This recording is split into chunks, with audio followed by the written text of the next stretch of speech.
I added Titanfall wall running to my Magic FPS game, but there's a big problem with this. You see, there is an inherent problem in general with adding wall running to a game with PvP in it, and this is one of the problems that one of the most coped out communities I have ever seen is experiencing. Yes, Titanfall community is, oh my god, the copium is unreal. It's not happening, okay? Titanfall 3 is not happening. But yeah, games like Guns the Duel or Quake and Titanfall, the issue is that movement can go so crazy and in-depth that it creates a massive skill ceiling. Now, don't get me wrong, I love me a good high skill ceiling, but the problem with it is that it creates a skill gap. Too much of a skill gap. That skill gap creates a barrier of entry to newer players. And before you go to the comments and say how stupid I am for not liking skill gaps and how I don't know what I'm talking about, maybe finish watching the video before commenting, my sweet little chicken nugget. So here's the thing. Most people who pay attention to YouTube videos about gaming are sweat lords, even if they don't want to admit it.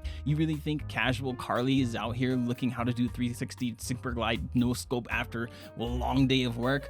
Hell no, they want to just sit down, play with the boys, have fun, and call it a day. A majority of the player base in any game are casuals. If you don't make the game accessible to casuals, the game definitely won't be accessible to newcomers. And I hate to break it to you, but the reason games with insanely large skill gaps tend to die is because, well, newcomers can't get into the game, since people like me and Dorito Dan have toilets built into our gaming chairs so that we never have to leave our computers while we practice aim training and super gliding for 24 hours straight. Now, if you make it too difficult for the new players to actually join the game and for casuals to stay, well, then you don't really have a game, to be honest.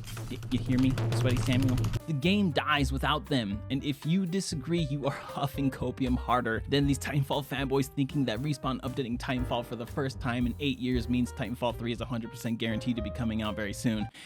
It's not. With all that said, you still need a skill gap and you still need a high skill ceiling. You need to still satisfy people like me who get bored of games when they have no skills to practice and strive forward mechanically. You need to satisfy the content creators, the sweats, the esports lovers, and give them something to teach. Give them a reason to play. Give them a reason to stay and practice. You have to give them a goal to strive for and combat that requires skill and that is satisfying to actually improve at. You see, the problem with wall running is that it creates a landscape that's very difficult for new players to get used to. They have to worry about more than just the horizontal surroundings. Now they have to worry about the vertical targets and how the hell to deal with people flying around all over the place and shooting them, no-scoping and all this crazy jazz, while the sweats can just dunk on them, make them quit and never play again. And you know, the sweat, they're just laughing about, oh, good time. Yeah, it's a good time till your game dies, huh? Yeah. Didn't think about that, did you?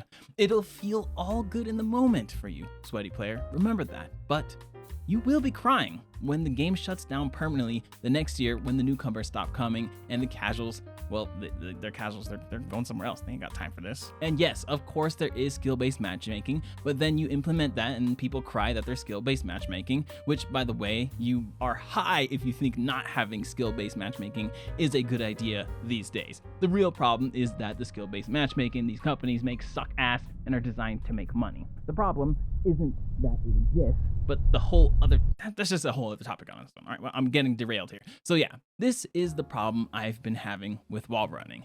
At first I designed it to be just like Apex, where it's not something that's necessary for you to use. However, really skilled players can make good use of it in some rare case scenarios, like using it to hit a flank in this one random spot on the map. It increases the skill ceiling, but it's not something that's required for people to have good performance. But then I started playing Ghost Runner and was like, oh my god, this wall running feels like sex.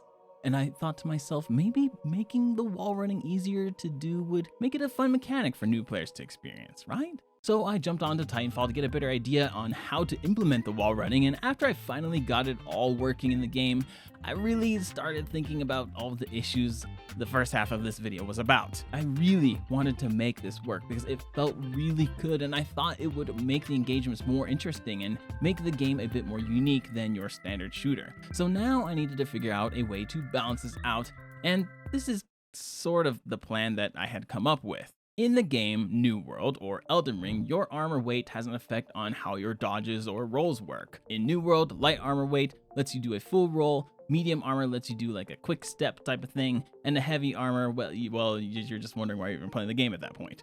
Now, since our game is going to have extreme customizable loadouts and abilities, I figured why not make the armor weight system tie that into the wall running. So light armor would be able to wall run, medium armor would only be able to wall bounce and take slightly reduced damage, and heavy armor cannot wall run or wall bounce. However, it causes the player to take significantly less damage.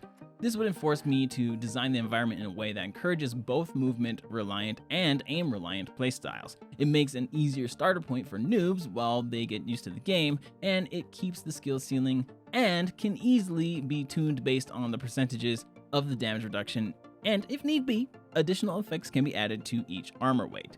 The key here is going to be bouncing, and more bouncing, oh god. And my goal is to never lose sight of that, ever, period. Because if there's one thing that pisses me off in video games, it's when they take 12 years to balance something that takes 2 seconds.